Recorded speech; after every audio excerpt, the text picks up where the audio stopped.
Adding content to any PLUJO website is very straightforward. There's a series of different modules that you can use depending on that content, but the most common one is the Web Pages module. Now in the Web Pages module, you'll see a list of all of the menu items or folders that are corresponding to a particular website, and within each one of these folders contains the pages that correspond to that particular menu item.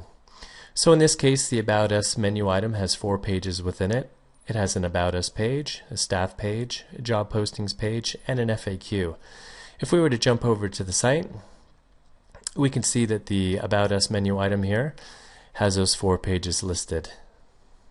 So the Web Pages module is essentially where you can add or remove pages to your menu items, as well as adding or removing menu items.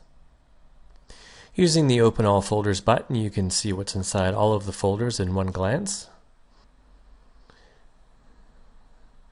And you can also use the Close All Folders button to close all the folders at one time. Within the Web Pages module, you can also make menu items or pages active or inactive. Now, active or inactive refers to whether a page is going to be seen or not seen on a particular website. So right now, if I was to make the About Us page inactive, if I was to go to the website, and you'll see that currently I am on the About Us page, but if I was to refresh the page now, that page can no longer be found. So even if you know the address for that particular page or have a bookmark for that page will no longer appear on the site. On the other hand, if I wanted to make a page visible or invisible, that page could still be found if you had a bookmark for that particular page or if you knew what the URL was for that page. In this case, let's make the About Us page invisible. So we'll go back to the site, and you'll notice that if I was to click on the About Us menu item, that the About Us page is no longer visible in that menu item. So by making a page invisible, it will no longer show up on your site.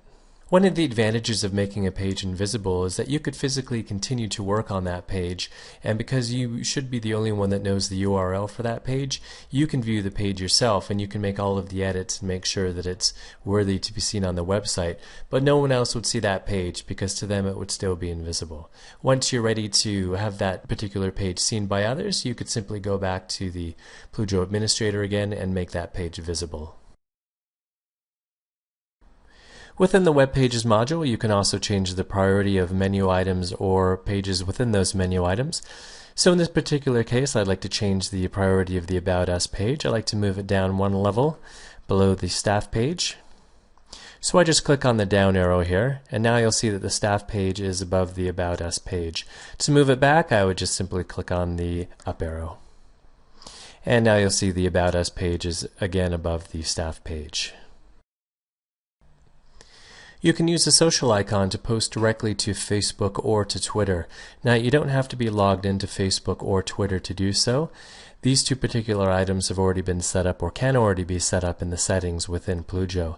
So if you were to connect to Facebook in this case or connect to Twitter, it would actually take content from your About Us page and then post that information. But you can also specify what information that you want to post, so you're not locked into that particular content on that page. The Stats module allows you to see the statistics for a particular page. So in this case, again, the About Us page, we're able to see the unique visits, the page views. You can see a lot of other information as well, like search engine traffic and social traffic. You can also choose a date range in which you want to see this information. And you're also able to delete any page you wish just by clicking on the X here. Now, as I'd mentioned before, you can also add new menu items or new pages. In this particular case, let's add a new menu item, so simply click on New Folder. And within this option, you have the ability to give your new menu item a name, so in this case I'll call it Test. You can also choose the parent folder, so if you wanted this particular item to appear within another folder, you could do that. In this case, we'll keep it at the parent folder level. And as you've seen before, we can also change the status of a particular menu item, so we can make it active or inactive, as well as making it visible or hidden. You can also change the priority or set the priority at this point for this new menu item. So I want the menu item to appear after the home page. So we'll save this. And now you see we have our new menu item right under the home page as I had specified. Now this menu item won't appear on the site until we actually associate a page to it. So let's go ahead and create a new page. To do that, we'll click on the new page option.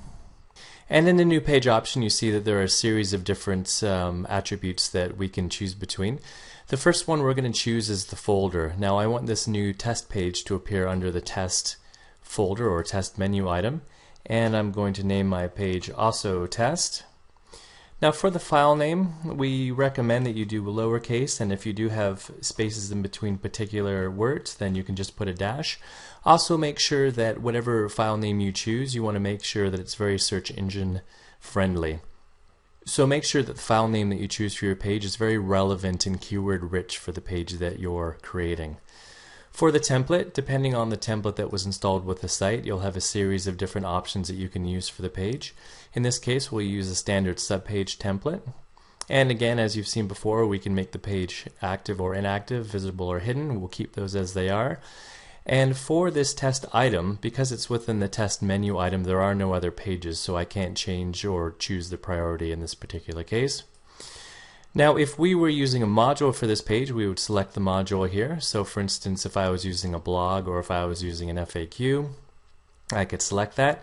There's no module associated to this particular page, so we'll leave it as is. And if for any reason you wanted to password protect a page, you would simply add the password in here. So let's go ahead and save our new page now. And when we save it, the first thing that we'll see is it will come into the main content area for this particular page, which of course is where we'll add the content for this page, which we'll look at in just a moment. Let's just save the text that I've added right now. So let's jump back to the website. And you can see that our menu item has now appeared here, test. And if we click on the test menu item, we'll now go to our new test page. And on this new test page, we can see the content that I just typed into the content box. To go back and edit any of the information on your page is very straightforward. Simply click on the edit icon for that particular page, and you'll be brought back to the main content tab for this particular page. Now in the main content tab, you have a word-like editor in which you can adjust and make changes to the text. So for instance, you can bold, underline, and italicize, as well as change the alignment. You can also change the styles and font size. You can make unordered lists and ordered lists, as well as creating links for your particular text, as well as inserting images, and a host of other items that you can also do. Under the Settings tab, you have the ability to go back and change some of the settings that we had already created when we had made the page. Some additional information though is available. You can add a title for the page, and you can also determine whether this will be a default home page or if this page needs to redirect to another location. You also have the optimization tab here, which allows you to put in search engine information, which will optimize the page for search engines.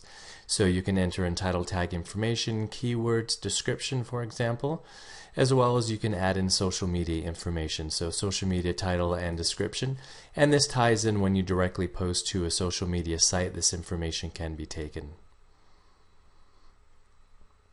You can also, of course, edit a menu item simply by clicking on the menu item. And as you saw when we created the menu item, the same options are available here, and you can make changes to any of those options.